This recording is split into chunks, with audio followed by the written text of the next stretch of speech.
김지의 돌직구쇼에 오신 여러분 반갑습니다. 김지입니다. 저는 오늘도 저희 돌직구쇼 생방송이 진행되는 오픈 스튜디오 앞에 나왔습니다. 동아일보 1면 들고 나왔는데 삼치가 9,000원, 고등어가 9,000원, 제육볶음 9,000원, 오징어 볶음은 11,000원. 이 물가가 올라도 너무 올랐습니다. 윤석열 당선인의 최대 과제는 의외로 이 물가와의 전쟁이 될 것 같다라는 동아일보 1면 기사도 나왔습니다. 오늘은 인수위에 어떤 소식이 준비되어 있을지 잠시 후에 전해드리겠습니다.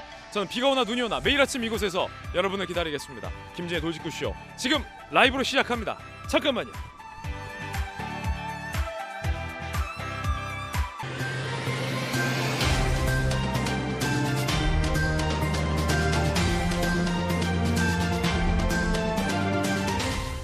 신문 읽어준 남자입니다. 부산대가 조국 전 장관의 딸 조민 씨의 입학을 취소하기로 결정했는데 친조국계 정치인들과 인사들이 반발하고 나섰습니다. 민주당에게 다시 조국의 강이라는 과제가 직면했다라는 분석도 있습니다. 잠시 후 이야기 나눠보겠습니다. 오늘 조간신문 4가지 키워드 준비됐습니다. 먼저 첫 번째 키워드부터 공개하겠습니다. 첫 번째 키워드는 바로 이겁니다. 밤샘. 동아일보 5면에 쓰고 있는 기사인데 어떤 기사일까요? 밤샘 기사 함께 보시죠. 밤 새워서라도 이전하겠다. 집무실 이전에 대한 윤석열 대통령 당선인의 의지는 매우 강하다라고 요약될 수 있겠습니다. 밤 새워서라도 이사하겠다. 용산 국방부 청사에 윤석열 당선인의 임시 집무실을 검토하고 있습니다. 국방부 이전 리모델링 기간 등을 감안했을 때 취임식 후 바로 입주는 어렵지만 어쨌든 청와대는 들어가지 않겠다라는 겁니다. 대통령실 일부는 5월 말에 용산에 이전될 전망입니다. 밤을 새워서라도 옮기겠다. 표현이 참 흥미롭습니다. 이번엔 두 번째 키워드를 공개하겠습니다. 두 번째 키워드는 뭘까요? 바로 이겁니다. 후안무치. 후안무치. 뜻은 얼굴이 두껍고 부끄러움을 모른다. 염치가 없다라는 뜻인데 한겨레 신문 5면입니다. 이 무시무시한 표현을 친문계가 송영길 대표에게 쓰고 있습니다. 송영길 후안무치 공격. 민주 한겨레 신문에 따르면 성찰 없이 내용만 격화되고 있다라고 한겨레 신문 비판하고 있습니다. 한겨레 신문 비판에 따르면 대선 지구도 졌지만 잘 싸웠다에 취해 있다는 겁니다. 책임 정치는 어디 갔냐? 한겨레 신문 호되게 비판하고 있습니다. 패배 공식을 되풀이하고 있다. 일각에선 흡사 이긴 정당 모습 같다라는 지적도 한겨레 신문은 하고 있습니다. 지방선거 대안이냐라는 명분 속에 패배에 책임 있는 사람들이 계속해서 나오는 것. 86그룹 최재성 전 수석은 정계 은퇴 선언을 그 가운데 했습니다. 자, 이번에 세 번째 키워드입니다. 세 번째 키워드 뭘까요? 지금 공개합니다. 바로 무혐의입니다. 한국일보 12면, 10면에 쓰고 있는 기사인데 이 무혐의 결론을 검찰이 내리기가 왜 이렇게 어려웠을까요? 함께 보시죠. 한동훈 검사장에 대해서 12번째 보고 끝에 결국 무혐의 결정이 됐습니다. 지극히 상식적 결정이 늦게 나왔다. 한동훈 검사장의 표현에 따르면 친정권 검찰 어용 언론 등 공중파, 일부 공중파를 말하는 거죠. 총동원된 이번 사건 검언 유착 거짓 선동 겁주기 수사였다라고 한동훈 검사장은 소회를 밝혔습니다. 결국 검언 유착은 없었다라는 것이 최종적으로 다시 한번 재차 확인이 된 셈입니다. 언론은 과연 어떤 역할을 해야 하는가에 대해서 다시 한번 스스로 생각해 보게 되는 사건입니다. 이번엔 네 번째 키워드를 공개하겠습니다. 마지막 키워드는 바로 이겁니다. 탈서울. 조선일보 2면이 쓰고 있는 기사인데 탈서울 어떤 기사일까요? 지금 공개합니다. 집값에 내쫓겼다. 서울 떠난 절반이 2030 청년 세대다라는 겁니다. 안타까운 소식입니다. 탈서울, 좋은 의미로 탈서울이 아니라 내쫓겨졌다는 겁니다. 점점 더 외곽으로 우리 청춘의 현주소는 어디 있는가를 조선일보 묻고 싶습니다. 다시 돌아가고 싶어도 엄두가 안 난다. 서울 인구 7년간 5.1% 줄어들 때 2030은 8.2%로 가파르게 감소했는데 그게 집값 때문이라는 겁니다. 자, 윤석열 당선인 정부 과연 이 부동산 정책, 앞선 문재인 정부에서는 참혹하게 실패한 이 부동산 정책, 제대로 된 정책 내세울 수 있을지가 관심입니다. 지금까지 신문 읽어주는 남자였습니다.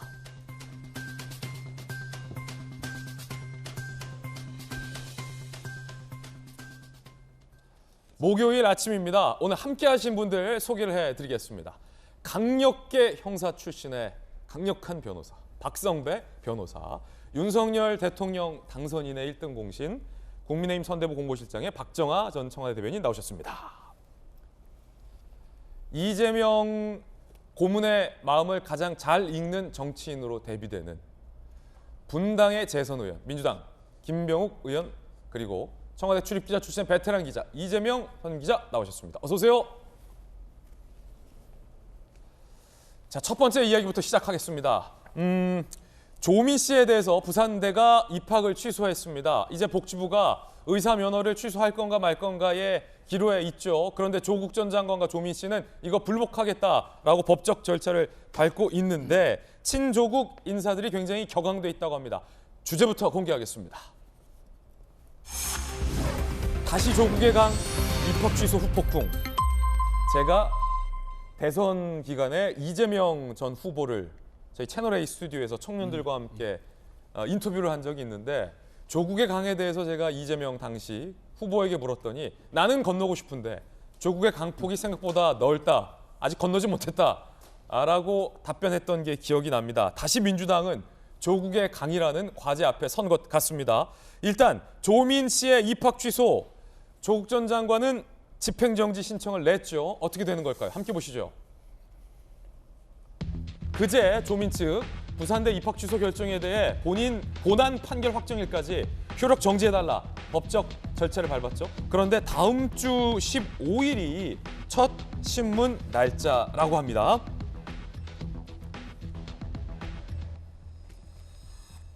효력이 정지된다면 입학 취소는 중단, 효력이 정지되지 않는다면, 즉 기각된다면 의사 면허 취소 효력은 유지, 병원에서 근무할 수 없게 된다고 합니다. 박성배 변호사님,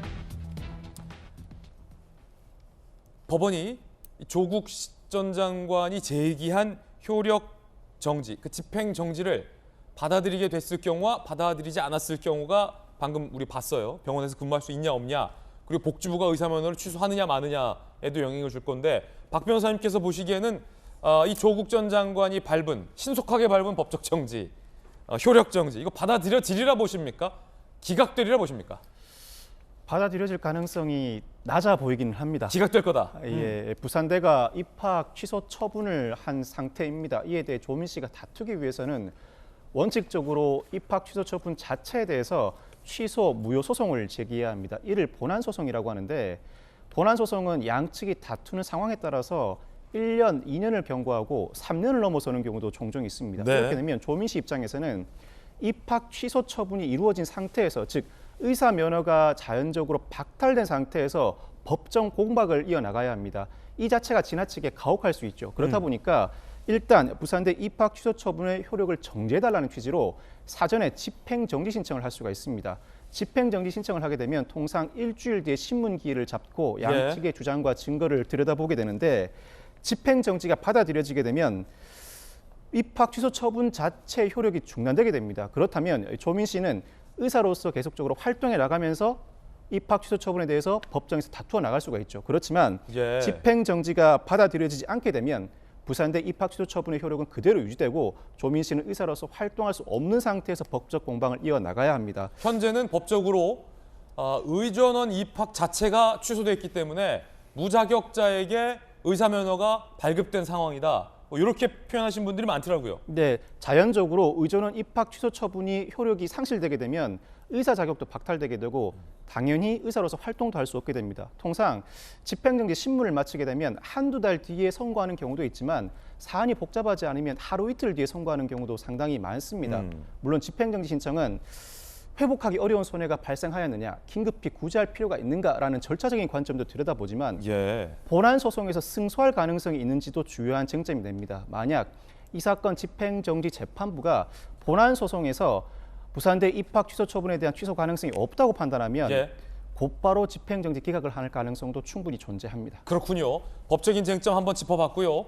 입학 취소의 후폭풍은 여야 간의 이 정치적인 논쟁으로 비화되고 있습니다. 다시 우리 정치권에, 특히 민주당에 조국의 강이라는 화두가 돌아오게 된 것 같습니다. 국민의힘의 허은하 의원은 조국 전 장관을 강하게 비판했습니다. 소송을 제기할 게 아니다라는 거죠. 들어보시죠.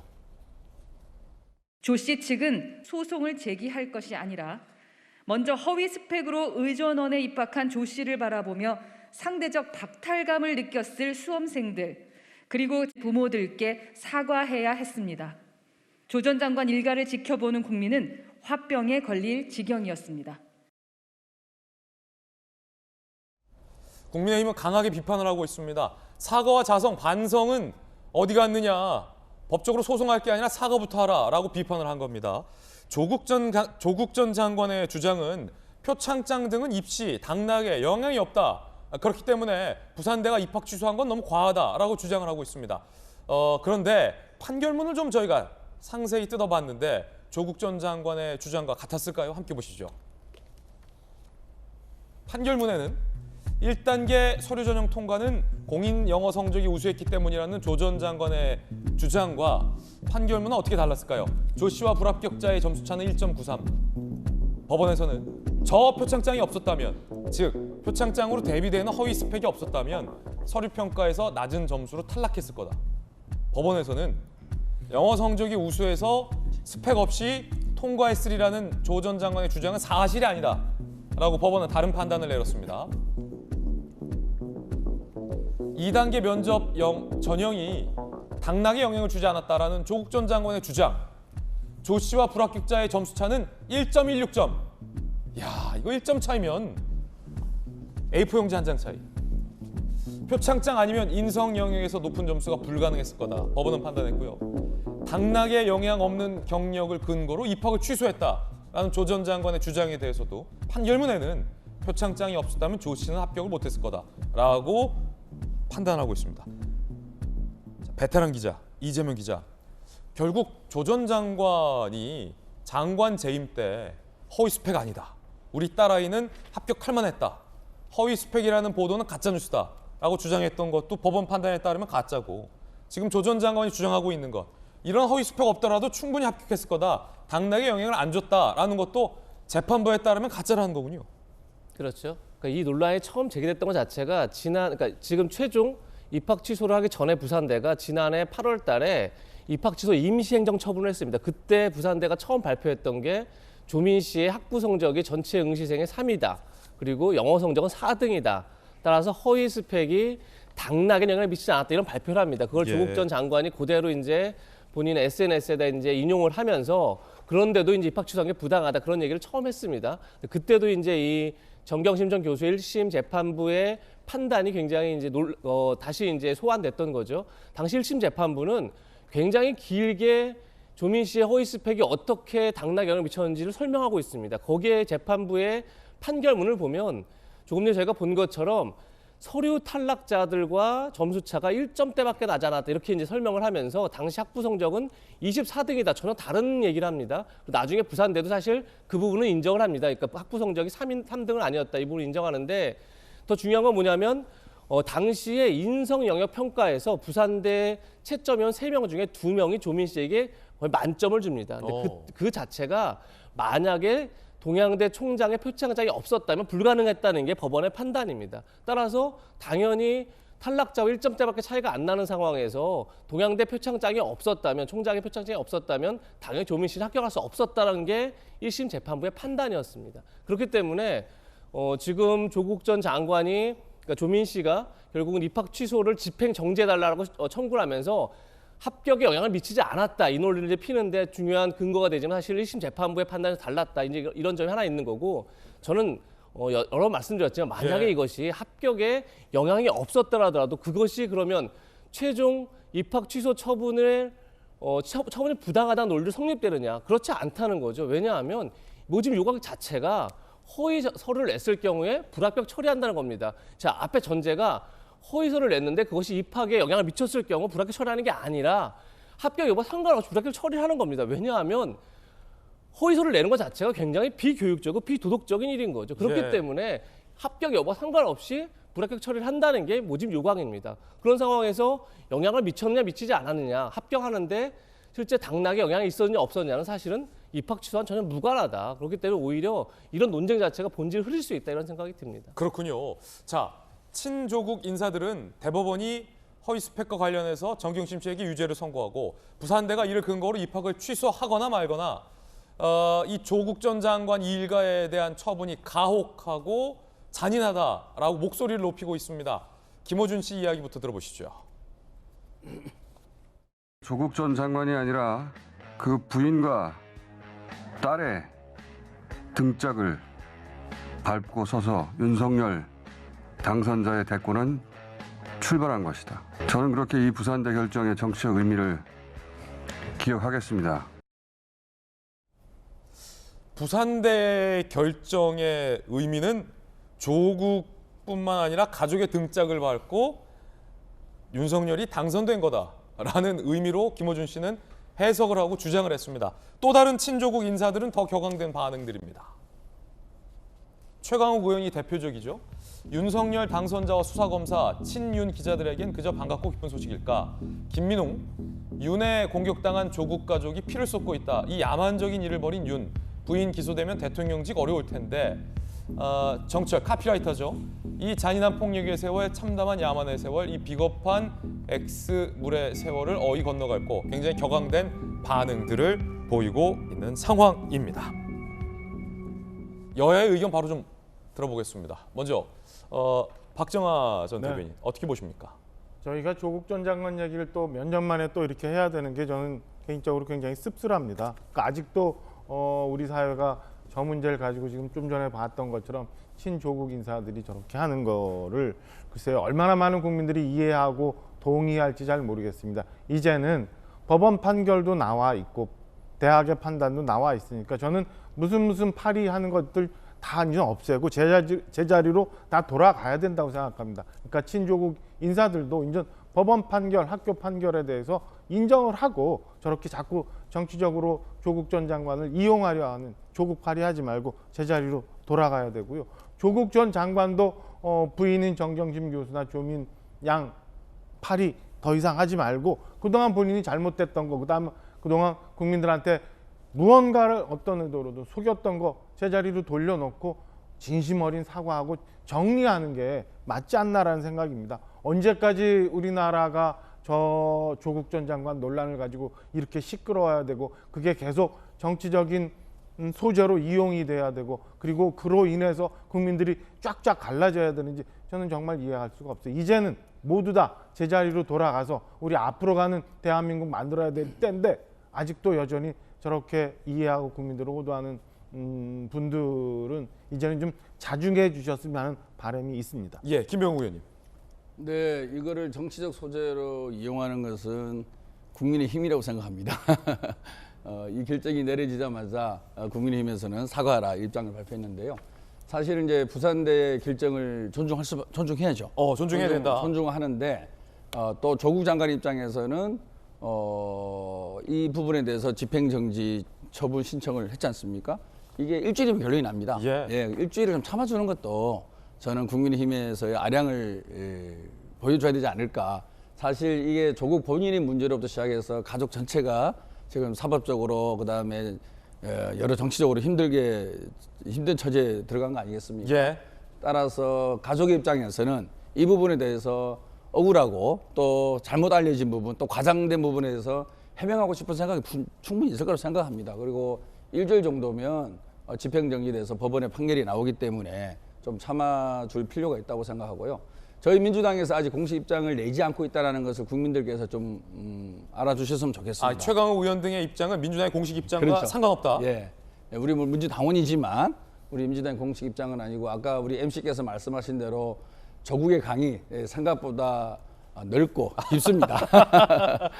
그만큼 이 사건이 의미하는 바가 크다는 거죠. 예. 다시 말해서 그동안의 개혁 진보 세력의 도덕성 그리고 청렴성, 공정성 이런 부분에 대해서 다시 한번 우리 스스로 반성하고 성찰하고 되돌아볼 수 있는 그런 사건이었다는 건 분명히 제가 인식을 하고 있고 이재명 후보도 내로남불이라는 단어를 만들게 된 이런 부분에서 사과하기도 했지 않습니까?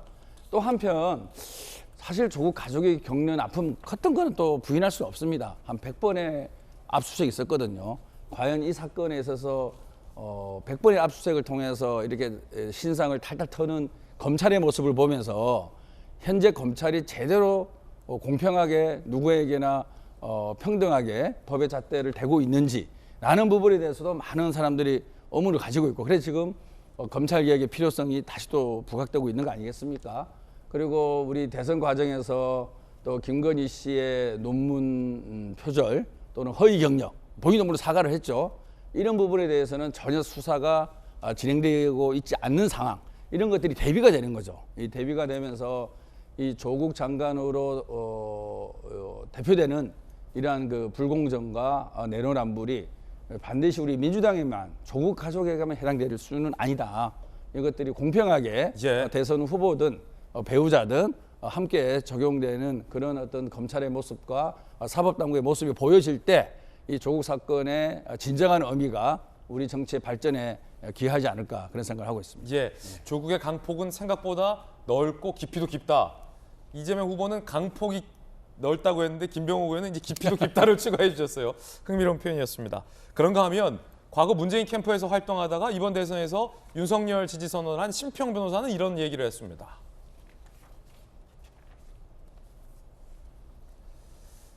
조국 사태 당시 만약에 조 전 장관이 그때 자숙의 자세를 보이고 장관 후보직에서 물러났다면 지금 그는 우리 앞에 대통령 당선인으로 서 있을 것이다 라는 얘기를 했습니다. 글쎄요, 박지원 대변인 어떻게 보십니까? 동의하십니까?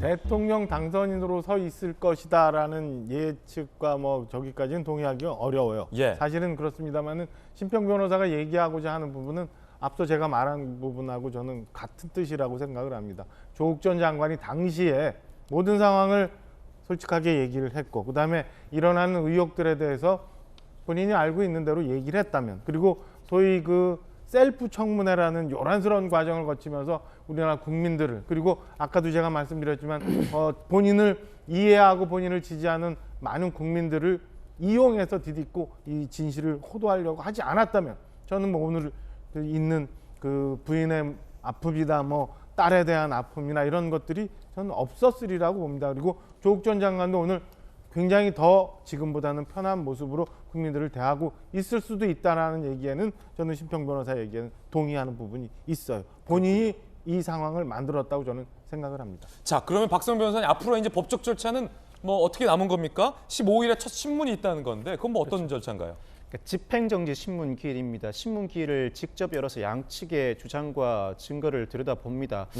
제가 예측하기에는 통상 2, 3일, 짧으면 하루 만에 결론이 날 가능성이 높아 보입니다. 결론이 나면 결론과 별개로 조민 씨는 부산대를 상대로 입학 취소 처분 취소 선고를 한 상태이므로 법적 공방은 앞으로 계속 이어나가게 됩니다. 집행정지가 의미가 있는 것은 그 결론에 따라서 의사면허가 박탈된 상태로 다투어 나가는가, 의사면허가 유지된 상태로 다투어 나가는가입니다. 즉 의료행위를 계속하면서 법적인 걸 밟느냐, 아니면 의료행위를 못한 상태에서 법적 절차가 가느냐, 이 차이가 있군요. 그렇습니다. 결국 부산대 입학 취소 처분은 최종적으로 본안소송 확정 판결을 통해 그 효력 유무가 결정되게 됩니다. 그렇지만 그 사이에 시간이 상당히 많이 걸리기 때문에 오는 집행정지 신문 기일과 그에 따른 결론에 따라서 조민 씨는 의사면허를 취득한 상태로 내지는 박탈당한 상태로 다투어 나가는지가 결정되게 됩니다. 예.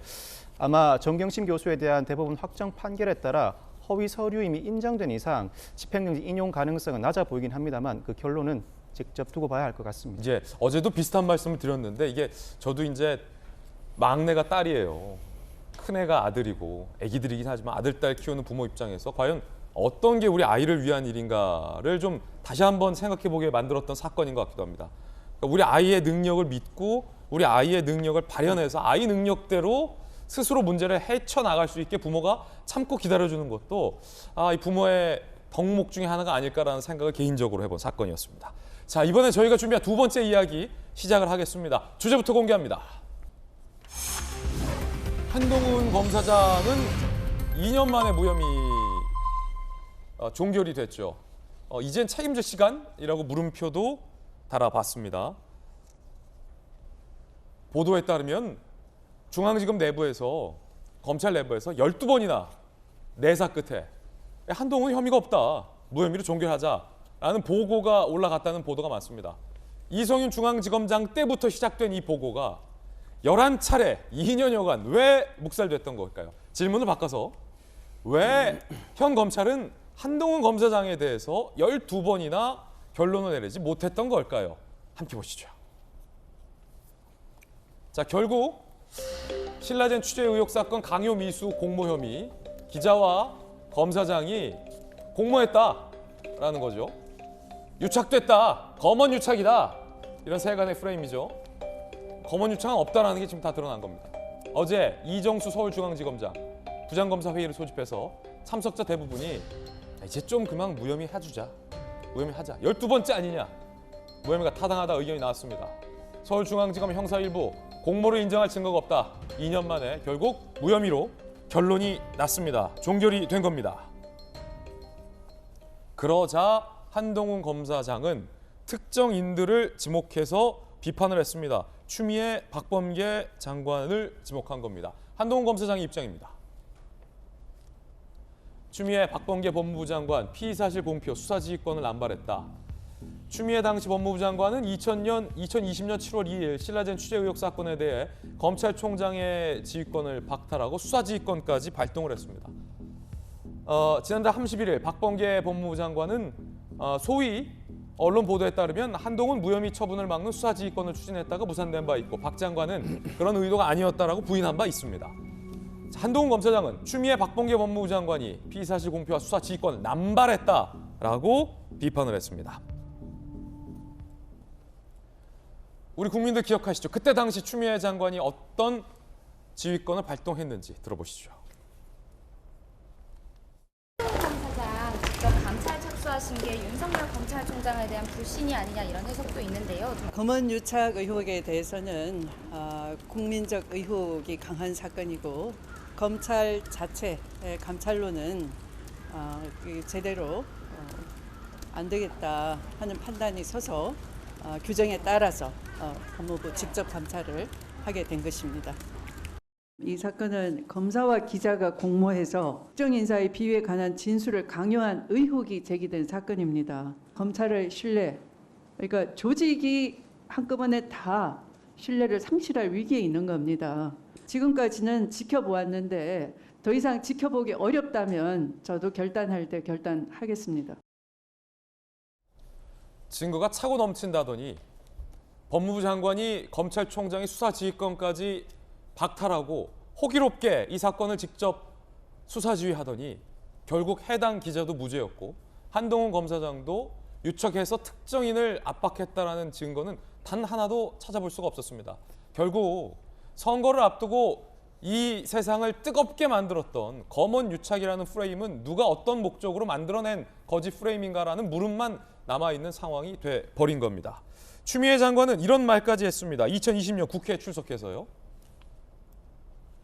증거가 차고 넘친다라고 유죄를 단정하기도 했습니다.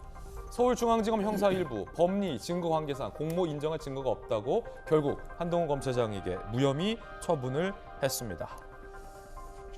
한동훈 검사장의 입장 잠시 후에 소개하겠습니다. 이재명 기자, 어떻게 보십니까? 도대체 뭘 근거로 당시 추미애 법무부 장관은 검찰총장의 수사지휘권까지 박탈하며 아직 수사조차 제대로 벌이지 않았으면서 증거가 차고 넘친다라는 거짓 프레임을 확증했던 거죠. 그러니까 뭐 일각에선 지금 윤석열 당선인이 당선이 되자 윤석열 당선인의 가장 최측근이었던 한동훈 검사장에게 면죄부를 줬다 뭐 이런 이제 지적도 하죠. 근데 만약에 수사팀은 계속 수사를 해야 된다고 얘기를 했는데 검찰 수뇌부가 이걸 무혐의 종결 처리했다 그러면 뭐 그런 의심을 할 여지가 있죠. 그런데 알다시피 수사팀이 윤석열 당선인이 당선되기 한참 전부터 시작해서 12번에 걸쳐서 무혐의 처분이 옳다라는 보고서를 냈습니다. 그러나 그걸 검찰 수뇌부가 계속 뭉갰던 거죠. 거기다가 이 사건이 수사한 지 한 3개월 정도 지나서 2020년 7월 달에 검찰에서 민간 전문가들로 수사심의위원회를 구성해서 이 사안을 논의합니다. 그런데 그 수사심의위원회에서 한동훈 검사장에 대해서 수사를 중단해라. 그리고 불기소하라는 걸로 압도적으로 의결했습니다. 그럼에도 불구하고 추미애 전 장관이 이제 수사 지휘권을 발동하면서 오히려 이 사건을 끌고 왔던 거죠. 조금 전에 봤습니다. 추 전 장관이 증거가 차고 넘친다.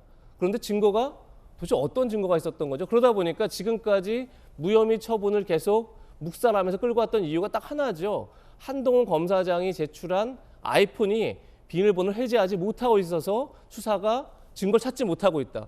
그럼 도대체 추미애 전 장관이 얘기했던 증거가 차고 넘치는 증거는 도대체 어디가 있는 겁니까? 결국은 아무런 증거를 찾지 못하다 보니까 휴대전화에 기대했던 건데 생각해보면 휴대전화의 비밀번호를 제공할 피의자가 몇이나 됩니까? 당연히 그게 안 되면 검찰이 다양한 수사를 통해서 증거를 확보해내는 거죠. 그게 안 되면 계속 이런 식으로 수사를 2년씩 몇 년씩 수사를 끌면서 종결하지 않는 게 검찰 수사권 남용을 막겠다는 검찰 개혁입니까? 그러니까 결정적으로 이 한동훈 검사의 사건을 보고 있으면 과연 지금까지 문재인 정부가 했던 검찰 개혁이라는 게 도대체 무엇인지에 대해서 근본적인 의문을 제기할 수밖에 없는 거죠. 그런 점에서 이 사건이 지금 한 2년 만에 무혐의 종결됐는데 저는 검찰 스스로가 이제는 과연 이 사건을 통해서 이런 수사 진행이 올바른 것인데 서 오히려 반성하는 계기로 삼아야 된다는 생각이 듭니다. 여야 두 분의 의견도 한번 들어보겠습니다. 먼저 박정화 대변인. 저는 뭐 추미애 장관이 그 전에 했던 얘기들을 보면서 본인이 이 허상 내지는 어떤 가상의 사실을 진실이라 믿고 저렇게 갔던 게 아니라 본인들의 정치적 목적으로 해서 가상의 무언가를 만들어 놓고 국민들을 저렇게 믿게끔 했던 거라 굉장히 무서웠고 좋지 않은 일이었다고 생각을 합니다. 이게 뭐 조국의 저희가 앞에 얘기했던 것처럼 어쨌든 그 깊고 넓은 진실의 강을 저는 이제 넘어갔는데 다시는 이런 일들이 없어야지 어떻게 뭐 한동훈 검사장이니까 법지식도 있고 그나마 버텼지 일반인들이 저런 상황에 처했다면 그러면은 우리나라 누굴 믿고 저렇게 몰아가겠어요. 정치 권력이라는 게 어떤 정치적 목적을 갖고 무언가를 진행을 한다면 저렇게까지도 사람을 만들어 갈 수 있고 사건을 저렇게 만들 수 있다라는 생각에 굉장히 무서운 생각이 들었습니다. 어쨌든 좀 모든 게 좀 바로 서는 그런 계기가 됐으면 좋겠어요. 너무너무 어수선한 시절들을 저희가 보내왔던 것 아닌가 저는 개인적으로 그렇게 생각을 합니다. 이건 굉장히 무서운 사건이다. 한동훈 검사장의 입장이 나왔습니다. 함께 보시죠. 지극히 상식적인 결정이다. 검언유착이라는 유령 같은 거짓 선동이 최종적으로 실패했다. 상식 있는 국민들의 감시 덕분에 권력의 집착과 스토킹에도 불구하고 정의가 실현된 것이다 라고 입장을 냈습니다. 한동훈 검사장이 지난 1월 유시민 씨와 관련된 명예훼손 사건 때 이렇게 얘기를 했습니다. 이야기 들어보시죠. 저는 4번 좌천당하고 2번 압수수색을 당하고 사적인 동선을 CCTV로 사찰당하고 투배 검사로부터 독직 폭행을 당했습니다. 지금 이 권력자들은 초헌법적인 특권 계급이냐 행동했습니다. 권력이 물라면 물고 덮으라면 덮는 사냥개 같은 검찰을 만드는 것을 검찰 개혁이라고 사기치고 거짓말했습니다. 그래서 국민을 속였습니다. 자, 민주당의 입장은 조금 전 김병욱 의원 의견 들으셨듯이 당선인의 최측근의 면죄부를 준 것 아니냐라는 비판적인 입장입니다. 윤호중 비대위원장의 이야기도 준비되어 있습니다. 차고 넘치는 증거들을 무시하고 당선인 최측근의 면죄부를 상납한 것입니다. 검찰 내 윤핵관을 핵심 요직에 앉히기 위해 미리 짜놓은 각본대로 움직이고 있다고밖에 생각할 수 없습니다. 검찰개혁, 민주당이 끝까지 책임지고 완수하겠습니다. 다양한 이야기들 전해드렸습니다. 이번에는 지방선거가 이제 얼마 남지 않았습니다. 코앞으로 다가왔기 때문에 여러 여론조사들이 속속 발표되고 있습니다. 이번에도 여야 간의 명운을 건 격전지들이 꽤 많습니다. 세 번째 이야기의 주제 공개하겠습니다. 눈매 맞는 송영길, 이재명의 선택은 서울시장 선거에 친이계 의원들이 송영길 대표가 나와야 한다라는 차출론을 띄우고 있습니다. 그러자 당내의 86그룹 일각에서는 대선 패배에 책임이 있는 송영길 대표가 나온 것은 옳지 않다, 후안무치하다라는 비판도 조금 전에 한겨레 신문은 쓴 바 있습니다. 민주당이 서울시장 선거를 두고 내용을 겪고 있습니다. 자, 이 시점에 여론조사 몇 가지가 발표가 됐습니다. 제가 직접 이 대형 미디어월에 나가서 최신 여론조사 결과 직접 짚어드리겠습니다. 저와 함께 이동하시죠. 서울시장 선거 후보들 아직 시간이 좀 여유가 남아 있기 때문에 계속 여론조사의 변화 추이는 있으리라고 봅니다. 어제는 저희가 이 경기 지역의 여론조사 결과 짚어드렸는데 오늘은 서울시장 관련된 민심 살펴보겠습니다. 자, 아시아경제와 리얼미터가 실시한 여론조사 결과입니다. 아직 재보궐선거가 좀 일정이 그래도 남아 있기 때문에 여론 동향은 얼마든지 변화할 수 있다라고 봅니다. 자, 이 여론조사에 따르면 오세훈 현 서울시장이 현직 프리미엄이 가장 높습니다. 42.3%의 높은 여론을 받았고요. 민주당의 송영길 대표는 여론조사상 14.4%입니다. 오세훈 시장과 송 대표의 격차가 상당히 벌어지고 있는 여론 지형이고요. 그 뒤를 박영선 전 장관이 11.9%로 뒤따르고 있습니다. 송 대표와 박영선 장관과의 여론 차이는 불과 얼마 되지 않습니다. 그리고 박주민 의원이 8.5%로 2위권, 3위권 박스를 형성하고 있습니다. 3위권 박스에는 국민의힘의 나경원 전 원내대표가 5.2%로 박주민 의원과의 차이를 보이고 있고요. 그리고 임종석 전 실장이 5.1%, 김진애 전 최고위원, 박용진 의원 1.9%, 오신환 전 의원 1.0%의 여론조사가 현재 나오고 있습니다. 중요한 거는 다자 대결보다는 결국 진검승부, 양자 대결, 가상 대결이겠죠. 그래서 준비했습니다. 역시 아세아경제와 리얼미터가 실시한 여론조사에 따르면 송영길 대표와 오세훈 시장이 맞붙었을 때 가상 대결했을 그 결과부터 좀 살펴보시죠.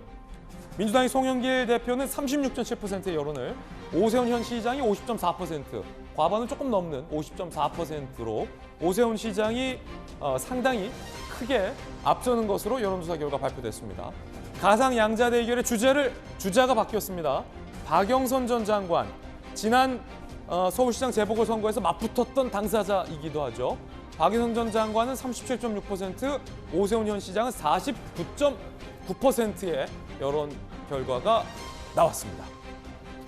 자, 이 여론조사를 두고 본다면 이재명 기자, 일단은 현직 시장 오세훈 시장이 주자를 바뀌어도 상당히 우위를 띠고 있다라는 건 확인되는데 고민일 것 같아요. 민주당 입장에서 송영길 대표를 내보낼 것인가, 박영선 장관을 내보낼 것인가.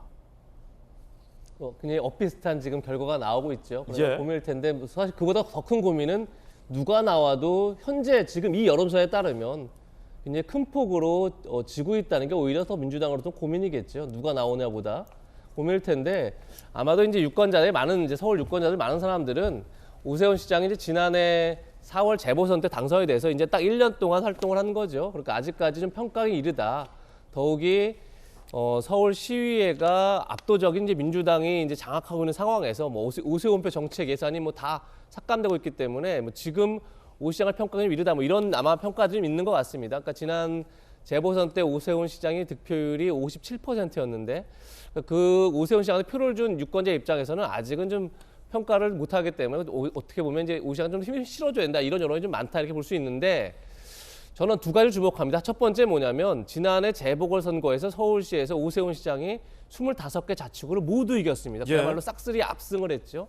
그런데 지난 대선에서 윤석열 후보가 25개 자치구 중에 14개를 이기고 11곳을 이재명 후보가 이겼습니다. 다시 얘기해서 지금 서울의 민심이 지난해 서울시장 재보궐선거와 같은 그런 원사이드한 일방적인 여론은 아니다. 이런 것이 하나 이제 주목할 부분이고 또 하나는 지금 같은 여론조사에서 저희가 준비는 안 했지만 저렇게 이제 인물 평가에서는 오세훈 시장이 앞서는 평가가 나오지만 정당 지지율을 물었더니 오히려 민주당이 국민의힘보다 앞선 결과가 나왔더라고요. 그러니까 아직까지는 그렇습니까? 예, 국민의힘이 그러니까 오세훈 후보의 인물 지지도에서는 굉장히 높지만 정당 지지율이 낮다 그러면 오히려 앞으로 어떤 결과가 나올지 아직 예측이 어렵다. 그런 점에서 민주당도 여러 가지 이제 상황을 고려할 텐데 결국은 뭐 필승 카드를 어떻게 낼지 한번 지켜봐야 되지 않나라는 생각이 듭니다. 송영길 대표가 서울시장에 출마하는 길은 당내에서도 상당히 험난합니다. 민주주의 4.0 연구원 소속 13명이 굉장히 강도 높은 비판의 성명을 냈습니다. 송영길 대표를 향한 비판의 성명 함께 보시죠. 자, 민주주의 4.0 연구원 소속 의원 13명, 대선 패배를 졌지만 잘 싸웠다, 젖잘싸로 포장했다. 인물 부재론이라는 아전인수격 논리로 서울시장 출마를 강행하는 것은 후한무치한 행동이다. 얼굴이 두껍고 염치 없는 행동이다라고 사실은 당내에서 굉장히 이례적으로 굉장히 강도 높은 비판들이 지금 계속 반복됩니다. 젖잘싸로 포장하고 아전인수격 후한무치 행동이다라는 입장을 어제 냈습니다. 자, 송영길 전 대표는 경고장에도 출마를 강행합니다. 오늘 서울시장 후보 정식 등록 예정. 자, 이렇게 되면 강대강으로 붙을 수도 있는데요. 어제 서울권 의원들과 오찬 중 불쏘시개 역할을 하고자 했는데 오해받는 상황이 안타깝다. 그러니까 송 전 대표 입장에서도 쉬운 선거 아니다. 내가 희생하는 의미가 있다. 라고 송 전 대표는 송 전 대표대로 억울하다는 입장. 직접 당내 반대 의원들을 만나 설득하겠다라는 입장입니다. 조금 전 이 앞에 다시 한번 볼까요? 입장 낸 것. 당내 13명 의원들이 굉장히 초강경 반대 입장을 냈습니다. 함께 보시죠. 자, 김병우 의원님, 예. 굉장히 당내에서 예. 사실은 매우 이례적인 강도 높은 입장이에요. 13명이나. 어떻게 보십니까? 저는 동의하지 않습니다. 예. 예, 왜냐하면은 젖잘싸라고 하는 것은 포장한 게 아니고요. 실제 많은 국민들이 정말 정권교체론의 파고 속에서 처음에 한 15% 차이 났지 않습니까? 예. 그럼에도 불구하고 0.7%라는 결과를 만들어낸 것에 대해서 상당히 놀라기도 하고 이재명 대단하다. 그리고 이재명 대통령을 만드는 과정에서 또 대선 후보로서 옆에서 총괄 지휘했던 송영길에 대해서도 박수를 쳐준 게 사실입니다. 그것을 일부러 포장한 게 아니고 젖잘싸는 객관적인 현실이고 또 그것으로 인해서 저희가 대선은 졌지만 당원들도 약 한 20명 정도 신규 당원들이 가입하고 있고 또 뭐 다른 개딸 뭐 이런 개엄마 이런 얘기도 지금 나오고 있지 않습니까? 양아들, 개딸. 예. 그래서 저는 뭐 이것이 포장한 건 아니라고 보고요. 근데 인물 부재론도 마찬가지입니다. 지금 송영길 당대표가 서울시장 출마함으로 인해서 다른 이제 박주민, 박영선 이런 뭐 분들이 이제 거론이 되고 있지 않습니까? 사실 불쏘시개 역할을 한 건 맞죠. 그러니까 송영길 대표가 서울시장으로 거론됨으로 인해서 서울시장 후보군의 부재 또는 부족함을 극복을 할 수 있는 하나의 계기를 만들어준 건 또 사실이거든요. 그래서 저는 저 논평에 대해서는 좀 개인적으로 동의하고 싶지 않고요. 사실 우리 송영길 대표가 대선 레이스 과정에서 많은 역할을 했습니다. 아까 우리 언급했지만 조국의 강을 건너려고 많은 노력을 했었고요. 그리고 종부세라든지 재산세라든지 이런 부동산 보유세 과다 문제에 대해서도 가장 먼저 지적을 하고 또 종부세를 직접 또 인하도 했습니다. 그리고 테러를 당하면서도 부상투혼도 했고 또 본인이 국회의원 불출마하겠다라는 또 기득권 내려놓기도 실천하지 않았습니까? 그래서 너무 송영길 대표의 서울시장 출마 썰에 대해서 특정한 시각을 갖고 바라보는 것은 저는 객관적이지 않고 당내 13명 의원에게 좀 서운하다. 저는 동의하지 않습니다. 예, 충분히 거론될 만한 상황이었고 그리고 현재 우리 후보군이 다양해지지 않습니까? 다양한 속에서 저는 경선을 통해서 제대로 후보를 선출한다 그러면 지금 정당 지지율은 조금씩 회복되고 있습니다. 그래서 우리가 지난 서울시장 보궐선거 이번 대선의 패배를 딛고 이번 서울시장 선거를 한번 해볼 수 있는 계기를 만들어 줄 수 있지 않을까라는 기대를 하고 있고요. 저는 거론되는 후보들이 페어플레이해서 경선을 잘하는 것이 지금 서울시장 후보의 논란을 정치시키는 방법이다 이렇게 생각하고 있습니다. 예. 자, 그런가 하면 여론조사에서 우위를 보이고 있는 오세훈 서울시장은 다시 한번 서울시장 선거 출마를 공식화했습니다. 입장 보시죠. 오세훈 재선 동식 도전 공식화. 지방선거 후보자 추천 신청 마쳤다. 시정 챙긴 후 정치 일정을 마쳐 선거 준비 들어갈 것이다. 지난 10여 년간 병들어 있던 서울 치유해왔다. 속도 낼 수 있도록 도와달라라고 공식화했습니다. 박정하 전 대변인 어떻게 보십니까? 일단은 뭐 오 시장 같은 경우는 뭐 지난해 보궐선거를 통해 갖고 이제 나왔으니까 본인이 얘기하는 것들을 서울 시민들이 얼마나 받아들일 수 있는지 뭐 판단을 좀 기다려보고 저는 뭐 개인적으로 잘 해나가실 거라고 기대하고 있습니다. 다만 앞서 이제 송영길 전 대표와 관련한 걸 좀 말씀을 드리면 저희가 가상 대결 봤잖아요. 그러니까 송영길 전 대표나 박영선 전 장관이나 아무런 차이도 없이 똑같아요. 그러면 송영길 전 대표가 본인이 얘기하는 것처럼 뭐 본인이 서울에서의 무언가 경쟁력이 좀 있다 이런 거는 좀 확인할 수 없는 부분이 하나 있고 그다음에 당내에서 일부 비판들이 있잖아요. 뭐 대선 패배에 책임감이 있다. 그리고 586 용태론 얘기하는데 본인이 또 왜 나왔냐. 이런 비난에 대해서는 전 뭐 있을 수 있다고 보는데 최소한 민주주의 4.0 연구원의 지금 13분의 친문 의원들이 얘기했던 거는 저는 우리 김병우 의원님 말씀에 동의합니다. 본인들은 그럼 뭘 했는지, 본인들은 이 상황에 뭘 하고 있는지, 본인들은 그럼 이렇게 어려운 당을 두고 어떻게 헤쳐나가는 건지에 대한 대안이나 아니면 본인에 대한 희생 하나도 없이 저렇게 맨날 비판만 한다? 저는 비판을 위한 비판이라고 보고, 이렇게 어려울 때 스스로 던질 수 있는 용기 없이 맨날 뒤에서 저렇게 궁궁궁 얘기하는 분들이 많아진다면 저는 민주당이 지금부터 이렇게 헤어나오기, 대선 패배의 충격에서 헤어나오기 굉장히 어려운 국면으로도 갈 수 있다. 그래서 좀 더 당을 위해서 희생하는 모습들이 많이 축적이 될 때 저는 민주당이 빨리 일어날 수 있다라고 생각을 합니다. 예. 자, 경기도 뜨겁습니다. 국민의힘 입장에서는 대선은 이겼는데 경기에선 졌단 말이에요. 그리고 경기는 이재명 전 후보가 경기도지사, 성남시장, 우리 김병욱 의원은 분당 의원이긴 하지만 그런 곳이기 때문에 이 경기도를 반드시 국민의힘 입장에선 수복해와야 한다라는 미션. 반면에 민주당 입장에서는 다른 곳은 다 져도 경기만큼은 대선에서도 안 졌던데 이번에 뺏길 수 없다. 반드시 지켜야 한다라는 수성의 지역이기도 합니다. 명운을 관 한판 선거가 이번 경기를 중심으로 펼쳐질 가능성이 매우 뜨겁고 벌써 양쪽에서 뭐 유승민, 김동연, 거물급 인사들이 등판을 하고 있는 상황이기 때문에 대선 못지않은 뜨거운 열기가 이번 경기도 도지사 선거에 집중될 것 같습니다. 자, 그 가운데 그 분위기 좀 전해드리겠습니다. 김은혜 인수위 대변인도 출마 선언을 했습니다. 경기도지사 나가겠다, 철회여인이 되겠다라고 얘기를 했습니다. 들어보시죠. 더 이상 민주당에게 경기도를 맡길 수는 없습니다. 우리 앞에 놓여 있는 수많은 개혁 과제를 돌파하겠습니다. 경기도의 철의 여인이 되겠습니다. 작은 개선이라는 표현이 가능하게 됐습니다. 의심을 않으신 김은혜 의원님께서 나오셔가지고 저는 윤심이 아니라 민심을 대변하고 민심을 찾고자 나왔습니다. 그 점은 분명히 해드리고 싶습니다. 김은혜 의원이 철의 여인이 되겠다. 김은혜 의원이 대장동을 지역구로 둔 역시 분당 경기도 지역구로 둔 의원입니다. 자, 김은혜 의원의 출마선. 그렇게 되면 이재명 기자, 지금 유승민 전 대표가 출사표를 던졌고 당내에서 뭐 강력하게 부상하고 있는데 사실 유승민 대표는 윤석열 당선인과 접점은 없잖아요. 경선 때 맞붙었고 대선 막바지에 지원 유세는 했지만 뭐 윤석열 당선인과 뭐 친밀하진 않은데 김은혜 의원 같은 경우는 대변인을 맡았었고 인수위 대변인도 했기 때문에 윤석열 당선인의 마음이 실리는 거 아니냐. 앞서서 뭐 송영길 전 대표에게 이재명 고문의 마음이 실리는 거 아니냐라는 관측이 있는 것처럼 그렇게 해석이 될 수도 있겠습니까?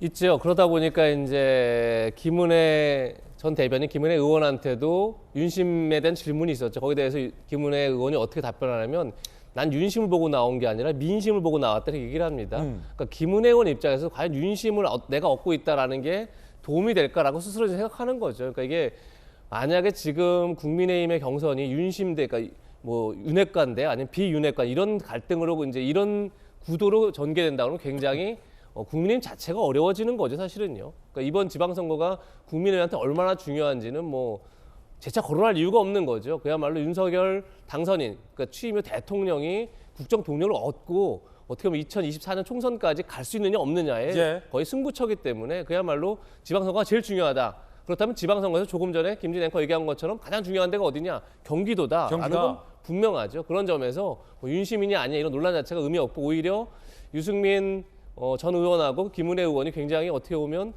주목을 끄는 경선을 치른다면 그 자체가 어떻게 민주당 입장에서 굉장히 이제 위험해지는 거죠. 경선 자체가 이제 흥행에 성공한다면 그런 점에서 내가 볼 때 김은혜 의원도 이번 경선에 뛰어든 게 굉장히 국민의 입장에서는 다행스러운 점이 있다. 분명히 그런 생각이 들고 뭐 전도 또 흥미로운 게 김은혜 의원이 지금 철의 여인을 들고 나왔습니다. 본인이 철의 여인이다. 철의 여인하면 떠오르는 게 마가릿 대처죠. 근데 마가릿 대처가 최초의 영국 총리입니다. 여성 총리입니다. 최초 여성 총리인데 지금까지 광역 단체장 중에 여성 단체장이 한 명도 없었습니다. 그러니까 지금 김은혜 의원은 지금 본인이 마가렛 대처가 영국의 첫 여성 총리가 되는 것처럼 나도 첫 여성 광역 단체 되겠다 이런 얘기를 하기 위해서 철의 여인을 이제 갖고 나온 거죠. 우리나라 광역자치단체장 중에 여성이 한 명도 없었어요? 없었죠. 지금까지 어떻게 보면 유일하게 대통령도 여성이 있었지만 광역단체장이 한 번도 없었다는 게 굉장히 중요한 대목이고 그걸 이제 본인의 어떤 이미지 메이킹에 이제 활용하는 건데 다만 약간 어떤 생각이 드냐면 이제 철의 여인 굉장히 뭐 중요한 의미가 있죠. 근데 사실은 이제 대철이지만 한번 떠오르는 게 신자유주의고 신자유주의가 어떻게 보면 시장의 활성화와 어떤 국가의 부강함을 상징하기도 하지만 한편으로 생각해 보면 사실 그 이유로 이제 양극화가 심화되는 거죠. 그래서 어떻게 보면 그걸 치유하는 게 지금 시기인데 과연 이제 대처의 강한 이미지가 과연 김은혜 의원과 잘 맞는지도 약간 의문이고 그것이 과연 표심을 자극할 수 있느냐 이런 것 좀 의문이라는 생각이 들어서 과연 철의 여인을 들고 나온 첫 번째 광역단체장 여성 단체장이 되겠다고 들고 나온 게 과연 표심에 어떤 영향을 미칠지 굉장히 관심 있게 지켜볼 대목이다 이런 생각이 들었습니다. 자, 일단 국민의힘 경선 흥행에는 매우 도움이 된다. 자, 민주당도 경선 흥행이 뜨거워지고 있습니다. 김동연 전 대표와 함께 겨룰 5선의 거물급 의원들이 많이 도전을 했죠. 먼저 안민석 의원은 김동연 전 대표에게 연일 견제구를 날리고 있습니다. 함께 보시죠. 박성회 변호사님, 그 부역자 역할 굉장히 이례적이고 강도 높은 비난의 표현, 비판의 표현이에요. 부역자 역할을 했어요. 어떤 뜻입니까 이게? 민석 의원은 일종의 김동연 후보와의 경쟁자죠. 경기도지사 선거를 앞두고 있는 당내 경선의 경쟁자인데 김동연 후보가 온전히 민주당 인사인지 의문이라는 취지입니다. 아, 우리 편 아니다. 그렇죠. 박근혜 정부에서도 국정농단 부역자 역할을 했다. 즉 박근혜 정부에서도 일정한 역할을 해왔고 MB 정부에서도 일정한 역할을 해왔었다. 정권과 무관하게 각 정부에서 일을 해오던 사람인데 예. 이 사람이 과연 민주당의 정통성을 보유하고 있는지 민주당이 실현하고자 하는 가치를 온전히 실현할 수 있는지가 상당히 의문이다라는 의문을 제기하고 있는 겁니다. 그 과정에서 선거를 앞두고 있다 보니까 그 표현 자체가 상당히 거친 모양새입니다. 김동연 후보가 상당히 불편한 감정을 드러내고 있기도 합니다. 그저 정정당당하게 싸우자는 입장을 드러내고 있긴 한데 앞으로 이 논란은 당분간 이어질 것 같습니다. 무엇보다 서울시장 선거와 다르게 경기도지사 선거는 민주당의 우세가 점쳐지는 지역이고 좀 더 많은 경쟁이 이루어지면서 이와 같은 논란 내지는 다소 거친 언사들이 당내 경선 과정에서 이어질 가능성이 높아 보입니다.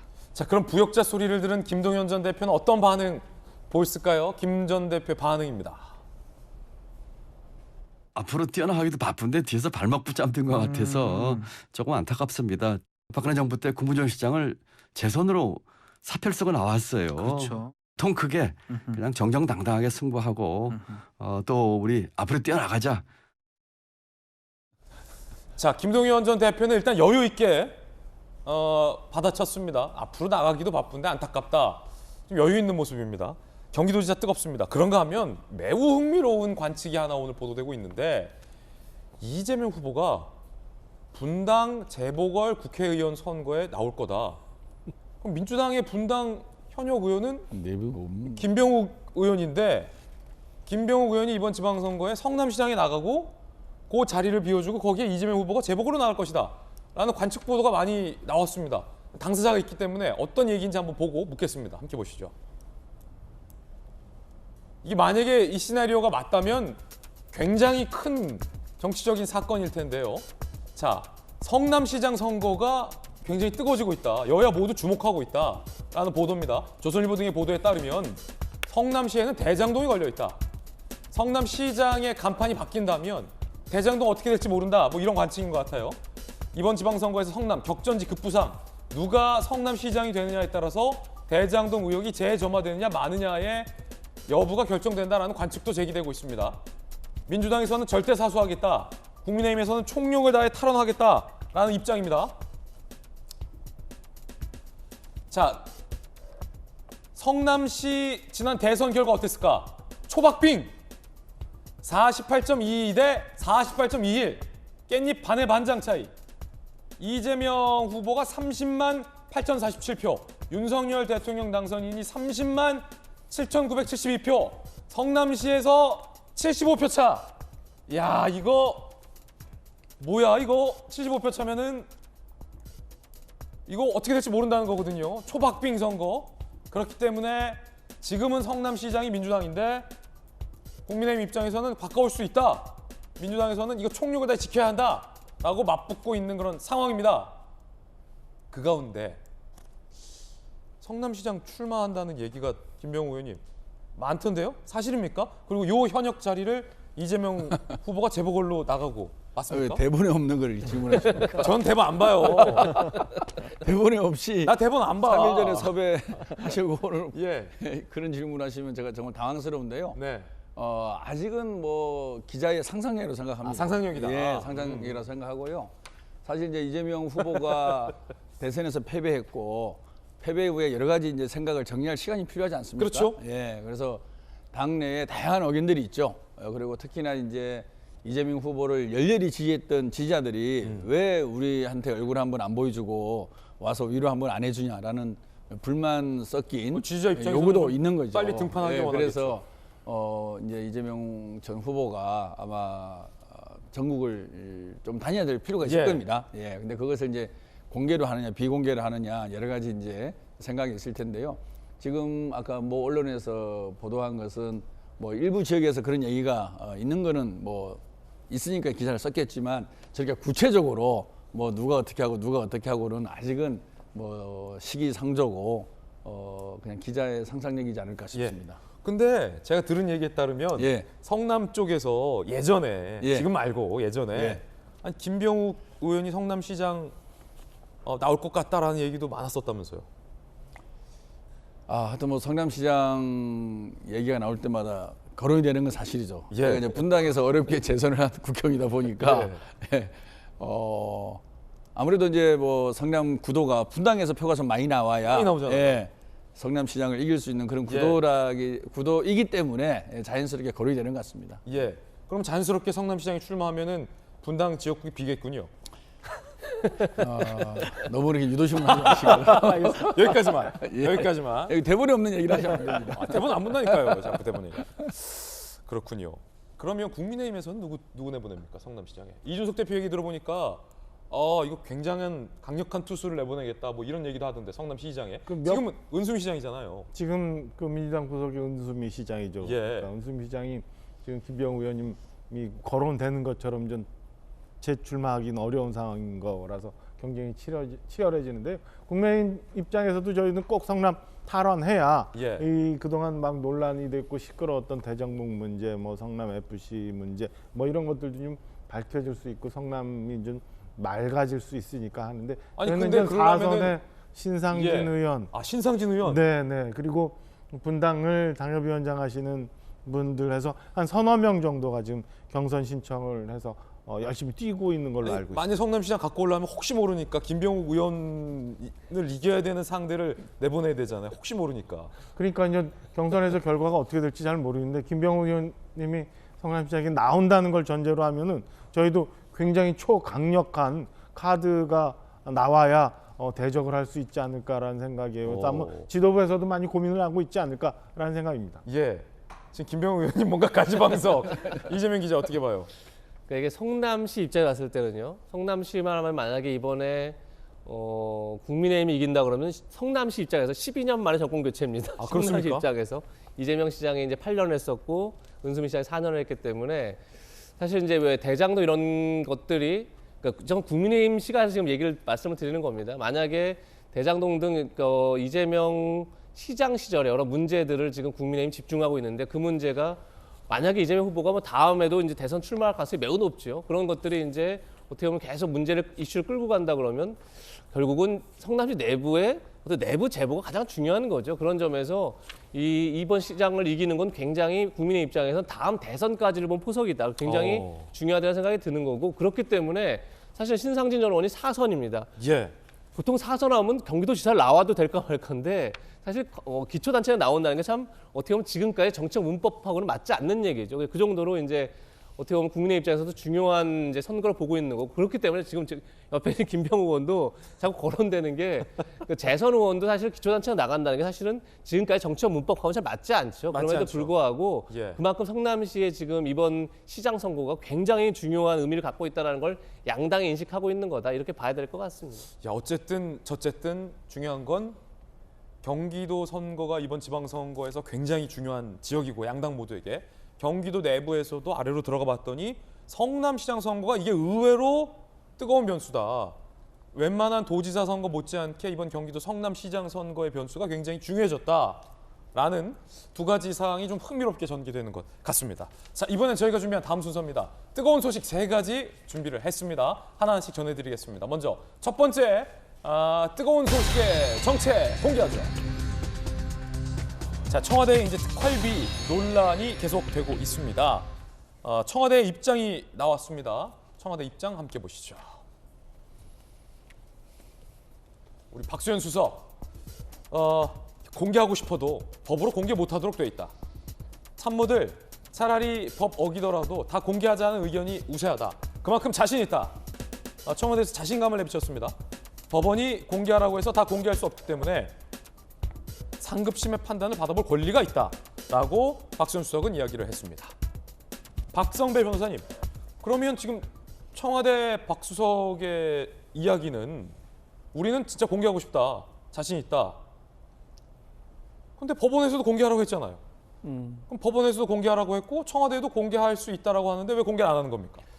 박수현 수석은 근거 법령을 들고 있는데 공공기관의 정보 공개에 관한 법률을 일컫습니다. 이 법률에 따르면 원칙적으로 공공기관은 국민에게 관련 정보를 공개해야 합니다. 그렇지만 공개하지 않을 수 있는 예외 사유들을 열거하고 있는데 그중에 국가안전보장, 외교관계에 관한 정보로서 공개할 경우에 중대한 이익을 해할 우려가 있는 정보는 공개하지 않을 수 있다고 규정하고 있습니다. 즉, 이 근거 규정에 따라서 특활비는 국가안전보장이나 외교관계에 관한 정보로서 공개할 경우에 국가 이익을 해할 우려가 있기 때문에 공개할 수 없다. 이러한 원칙은 청와대뿐만 아니라 법무부, 검찰도 마찬가지다. 특활비를 온전하게 공개한 사례가 존재하지 않기 때문에 청와대 입장에서도 1심 판결을 통해 일부 개인정보를 제외하고 공개하라는 판결이 이루어졌지만 다툴 수 있는 부분까지는 다투어야 한다는 취지로 밝히고 있는 것 같습니다. 어느 순간부터는 국민과 정부 내지는 공공기관 간에 법적 쟁점으로 다투어지는 경우가 상당히 많은 것 같습니다. 민주주의 발달의 산물일 수도 있지만 한편으로는 여러 가지 문제들을 법률적으로 처리하는 것이 온당한가라는 의문은 듭니다만 결국 이 사건은 2심, 3심까지도 옮겨갈 가능성이 상당히 높아 보입니다.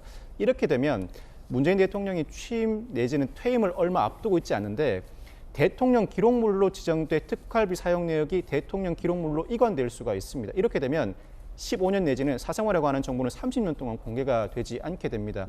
이에 대해서 소를 제기했던 시민단체 측에서는 헌법소원을 제기하고 있는 것 같아 보이는데 헌법소원을 인용 가능성이 상당히 낮습니다. 헌법소원은 근거 법률 자체가 위헌이라는 취지인데 그 근거 법률이 국민의 기본권을 직접 제한해야 하지만 제한되는 기본권이라고 상정할 만한 것이 알 권리 정도인데 과연 이를 토대로 헌법소원이 인용될 것인가 하는 상당히 의문입니다. 결국 시간이 흐르게 되면 특활비 내역은 사실 공개가 어려운 상황으로 전개될 수밖에 없고 청와대가 전격적으로 공개되지 않는 한은 수사기관의 압수수색을 기대하기도 어려운 상황이기 때문에 공개는 사실상 어려운 수순으로 이어지고 있는 것으로 평가됩니다.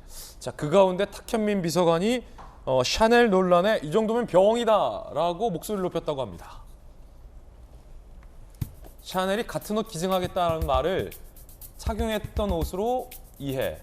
다른 옷 기증한 게 왜 시비거리, 기증자 마음, 이 정도면 병이다라고 탁현민 전 비서관은 논평을 냈습니다. 자, 여야 의견 들어보겠습니다. 먼저 박정하 전 청와대 대변인, 청와대에 계셨잖아요. 저는 지금 탁현민 비서관이나 박수현 수석 얘기하는 게 또 다른 물타기 같아요. 그러니까 본질을 호도하고 있는 거라고 보여지고 있습니다. 그러니까 생활 특수활동비 다 공개할 자신이 있다? 글쎄요. 지금 국민들이 궁금해하는 거는 대통령께서 생활비를 얼마나 쓰셨고 특활비를 얼마나 어떻게 쓰셨는지 이거에 대해서 궁금한 게 아니에요. 김정숙 여사의 의상 구입에 특활비가 쓰였는지 혹시 특활비가 아닌 또 다른 예산이 쓰였는지를 그걸 알려달라는 거거든요. 거기에 왜 갑자기 특활비 우리 이만큼 적게 썼어, 이렇게 투명하게 썼어, 심지어는 대통령이 한 달에 몇 천만 원씩 생활비 쓰느라고 돈 저축액이 없어, 이런 얘기를 왜 하는지 모르겠어요.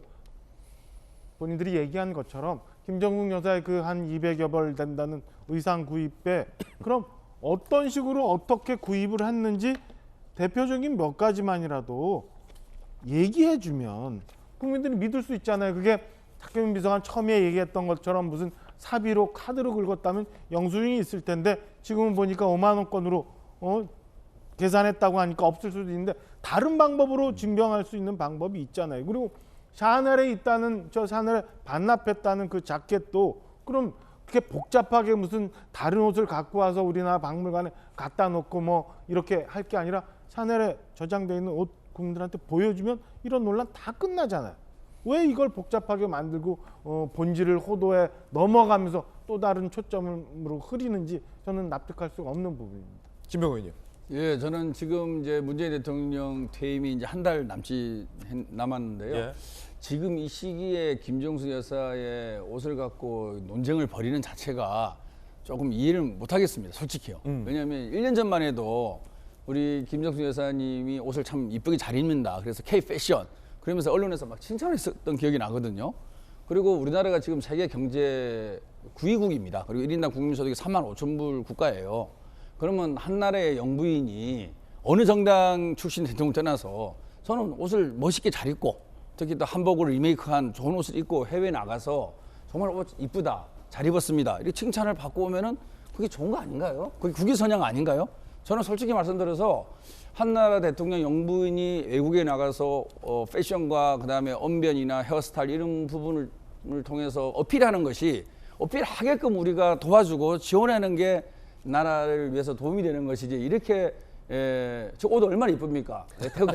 태극기 문양으로 저렇게 옷을 입고 해외 나가면 대한민국 태극기를 다시 한번 볼 거 아닙니까? 그래서 저는 과도하게 특정 네티즌들이 언론 네티즌들이 이렇게 해서 맷벌이다 이렇게 해서 시작한 걸 알고 있는데 국민의힘에서 이걸 인용하면서 너무 정치 공세에 벌리는 것에 대해서 과연 국민들이 좋게 생각할까라는 생각을 하고요. 우리 국격에 맞게 그리고 어느 정당의 어느 정당 출신의 대통령 영부인 하더라도 정말 대한민국을 제대로 홍보하고 알리기 위해서는 좀 투자를 해야 된다라고 생각을 해서 그것이 꼭 특활비냐 개인 사비냐라는 거는 저 개인적으로 사실 특별한 관심은 없습니다. 왜냐하면 이게 특활비냐 아니냐 그러면 특활비 모든 걸 공개를 해야 돼요.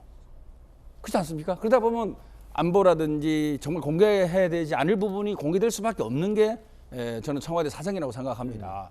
그리고 김정숙 여사가 제가 작년인가요? 이렇게 기사를 보니까 미국에 가서 주한미 대사를 역임했던 부인들하고 이렇게 대화를 하면서 한 그분이 핑크빛 자켓이 너무 이쁘다고 얘기를 하니까 그 자켓을 벗어줬다. 그럼 그 옷을 입은 사람은 치안파 또는 친한파가 될 거 아니에요. 옷 한 벌로 미국에 영향력 있는 분을 우리 친한파로 이끌어낼 수 있으면 그 얼마나 외교를 잘한 겁니까? 예, 그래서 저는 이 부분은 너무 좀 치졸하고 솔직히 말씀드려서 저급하고 우리나라 국격에 맞지 않는 논쟁을 우리 스스로 벌이고 있다. 그렇게 단정하고 싶습니다. 예, 여야의 의견도 함께 전해드렸습니다. 뜨거운 소식 3가지 전해드리고 있습니다. 두 번째 소식 정체 공개합니다. 휠체어인데 고민정 의원이 나왔습니다. 민주당 의원들이 휠체어를 타고 지하철을 출근하는 걸 체험을 했습니다. 정계에서는 장애인 단체와 갈등을 겪었던 이준석 대표를 염두한 것 아니냐라는 해석도 나옵니다. 함께 보시죠.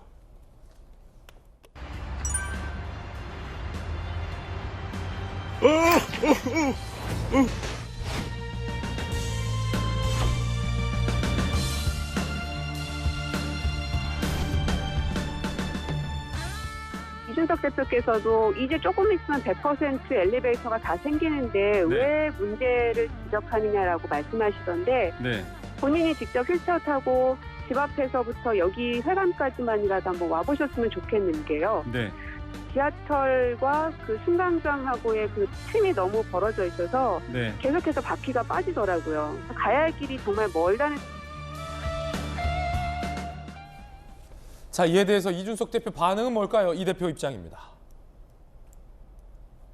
휠체어로 지하철 타는 체험을 하기 전에 평소에 지하철을 자주 이용해 보시는 게 우선이 아닐까요? 라고 불편한 심기를 나타냈습니다. 전효옥 전 의원은 강하게 비판을 했습니다.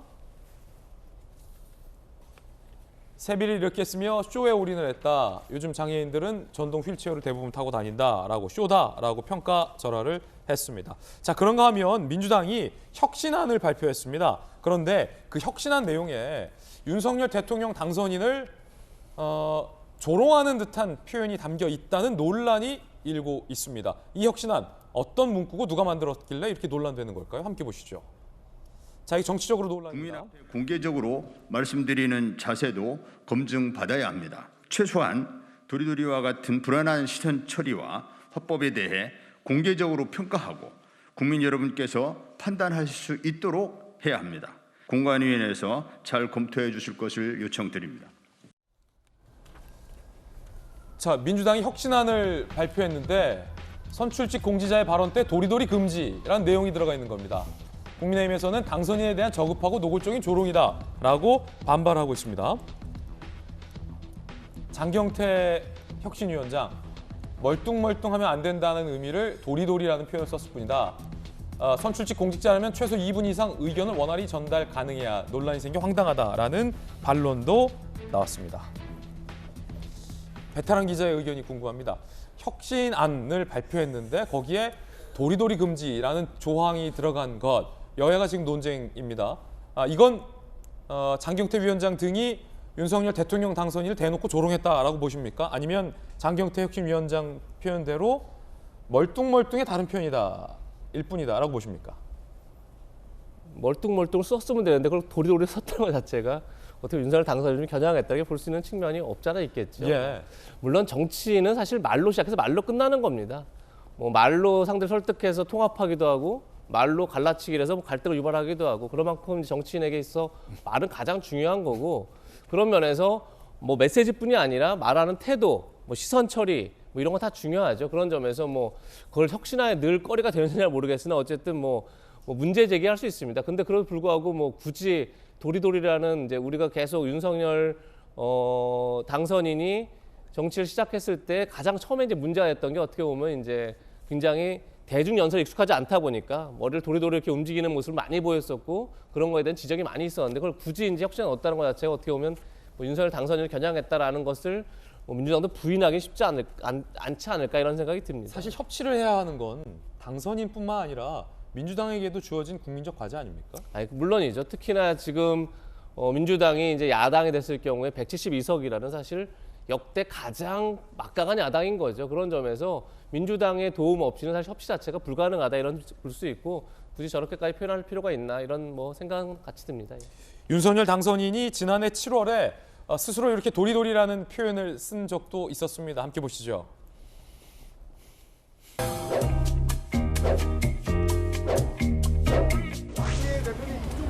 네. 자꾸 도리도리 되는 거 아닌가 모르겠다. 시민 여러분들께서 이렇게 양쪽에 계시니까 제가 오랜만에 도리도리 좀 해야 될 것 같습니다. 자, 지금 혁신안, 민주당 혁신안에 들어가 있는 이 도리도리라는 표현의 문구를 두고 논란 중입니다. 박정환 전 대변인께서는 선거 유세 내내 이제 당선인, 대통령 당선인의 공보실장을 하셨으니까 어떻게 보십니까? 상대당의 이 도리도리. 뭐 자꾸 얘기해도 의미가 없을 정도로 저건 당연히 당선인을 좀 비하하는 뭐 그런 거 아닌가 싶은 생각이 들어요. 그래서 저는 이 말씀도 좀 불편하실 수 있을지 모르겠습니다만 민주당이 자꾸 저런 유의 혁신안을 좀 많이 발굴해 갖고 좀 발표해 줬으면 좋겠어요. 과연 우리나라 국민들이 어떻게 판단하실지 저는 저걸 보고 뭐 국민들이 판단하실 텐데 결국에는 저는 민주당이 저렇게 하는 게 오히려 더 도움이 안 될 거다라는 생각을 합니다.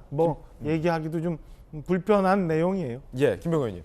예, 뭐 우리 내부적으로 최대한 한 2분 최소한 2분 정도 현안에 대해서 자연스럽게 설명할 수 있는 능력을 갖춰라 이런 뜻으로 적었다 그러는데 저 문구가 외부에 공개되는 문구로서는 적절치 않다라고 생각합니다. 그래서 우리가 여야 간에 사실 말로서는 이렇게 할 수가 있는데 글로 남긴다는 건 또 다른 의미가 있거든요. 그래서 충분히 설명을 가능한 부분이 있는데 굳이 저것을 글로 표현할 필요까지 있었겠느냐 그런 생각이 드네요. 예, 김병호 의원님의 솔직한 의견도 들어봤습니다. 자, 세 번째 뜨거운 소식입니다. 이거 정말 뜨거운 사건인데 아직도 안 잡혔습니다. 함께 보시죠. 계곡 살인 사건의 두 유력 용의자를 경찰이 공개 수배했는데 마스크 때문인가요? 잡히지가 않고 있습니다. 그런데 이 이은혜 씨가 보험료만 월 70만 원이었다라는 보도가 나왔습니다. 사망한 남편 A씨와 혼인신고 5개월 뒤 생명보험, 손해보험 6개월 이상 가입했는데 매월 최소 보험료가 70만 원이다. 수령자는 본인. 결국 경찰은 이런 고액의 보험료를 타기 위해 남편을 죽인 것이 아니냐 의심하고 있습니다. 그런데 사망한 남편이 생활고를 호소했다라는 관측도 나옵니다. 함께 보시죠. 진짜 미안해. 전기 곧 끊긴 데서 진짜 다음부턴 이런 부탁 안 할게. 아껴 쓸 거야. 돈이 하나도 없어. 월급 탄 거 다 누구한테 보냈어. 10,000원만 입금해줘. 돈 빌릴 데가 없어. 배고픔을 호소합니다. 사망한 남편의 문자예요. 누구야? 나 너무 배고파. 아하. 라면 살 돈도 없어. 신발도 찢어져서 창피하다. 아니 이거 너무한 거 아닙니까, 박수민 변호사님? 너무합니다. 예. 더군다나 남편 A씨가 상당한 연봉 수입을 얻고 있었음에도 불구하고 아내에게 생활고를 호소한다는 것 자체가 정상적인 부부관계로 도저히 볼 수 없는 상태죠. 야, 이게 해도 너무하네요. 결혼한 이후에 아내가 남편 명의로 여러 보험에 가입하고 월 보험료로 수십만 원을 납부하는 것 자체는 이해할 수 있습니다. 그렇지만 그에 대비되는 이면, 즉 남편이 아내에게 생활고를 호소한다는 정황 자체가 대비되면서 보험금 취득이라는 범행 동기를 충분히 추단해 볼 수 있는 것입니다. 애초에 이 사건은 남편이 스스로 입수를 하였기 때문에 경찰이 내사 종결 처분을 하였지만 이와 같은 범행 동기를 추정할 수 있는 상황에다 반복된 범행 시도 등의 정황을 미쳐볼 때 이 정도라면 협조 부양 의무를 지고 있는 아내가 남편이 물에 빠졌음에도 살리지 않은 행위는 부작위에 의한 살인으로 의율할 수 있다고 수사기관이 보게 된 것으로 보입니다. 아니 뭐 남편 배고프다는데 전기 끊긴다는데 돈도 안 주고 있으면 얘기 다 했다라는 의견도 있던데 공범이 한 명 더 있다 이 사건에 이런 얘기도 나옵니다. 애초에 알려졌던 조연수 외에 30대 남성이 한 명 더 있다? 아니 공범이 한 명 더 있는 거 맞습니까? 강력기 형사 출신이잖아요. 공범이 한 명 더 있습니다. 용의자 이은혜 조연수 외에도 당시 남편 A씨가 입수할 당시에 먼저 나서서 입수를 하고 난 다음 남편 A씨로 하여금 입수하게 유도한 제3자가 있습니다. 다만 이 제3자는 이미 별개의 사기 혐의로 구치소에 수감되어 있는 상태이기 때문에 공개 수배가 이루어지지 않은 것입니다. 아마 지금 이은혜 등은 애초에 자진 입수의 형태를 밟았다면 범행을 실패하지 않고 미리 성공할 수 있었다고 좋아했을 수도 있을 것 같습니다. 어허. 그만큼 아내가 남편을 가스라이팅이라는 일각의 견해도 있습니다만 그 정도 수준에 이르렀는지 모르지만 일종의 지배를 하고 있었던 것 같고 그 지배를 받음에도 불구하고 온전히 맞추어 주어야 하는 것이 나의 사랑의 표현이라는 남편의 태도가 지속돼 왔던 것 같습니다. 아니 근데 지금 일주일이 넘었는데 대한민국 세계적인 경찰 왜 못 잡습니까? 사실 마스크 때문입니까? 사실 검찰은 직접 검거할 수 있는 인적 물적 장비가 부족합니다. 그렇다 보니까 지명수배를 하게 됐는데 지명수배를 하게 되면 지명수배자 검거는 경찰의 업무가 되죠. 예. 경찰이 상당히 검거를 잘 하는 편인데 사건 초기에 고시원이나 원룸 등에 거주하면서 현금만 사용하게 되면 초반에는 검거하지 못하는 경우가 상당히 많습니다. 아 그래요? 그렇지만 언제까지나 이와 같은 방식으로 생활할 수는 없습니다. 신용카드, 계좌, 휴대전화를 어느 순간부터는 사용해야 하고 조력자가 있다고 할지라도 조력자도 조력에 지칠 가능성도 존재할 뿐만 아니라 조력자 스스로도 범인 은닉죄의 죄책 부담이 상당히 부담스럽습니다. 조력자도 처벌받습니까? 그렇습니다. 그렇기 때문에 어느 순간부터는 어허. 조력을 끊을 가능성이 있고 조력자가 오히려 수사기관에 제보할 가능성도 있습니다.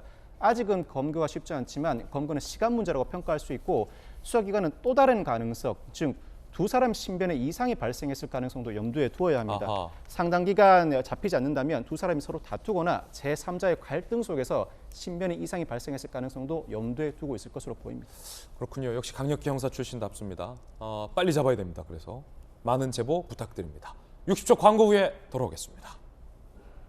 네, 오늘 저희가 준비한 소식 모두 다 전해드렸습니다. 저희들은 내일 아침 8시 50분에 더욱더 풍성한 소식 들고 인사드리겠습니다. 오늘 하루는 분명 어제보다 나을 겁니다. 좋은 하루 되십시오. 고맙습니다.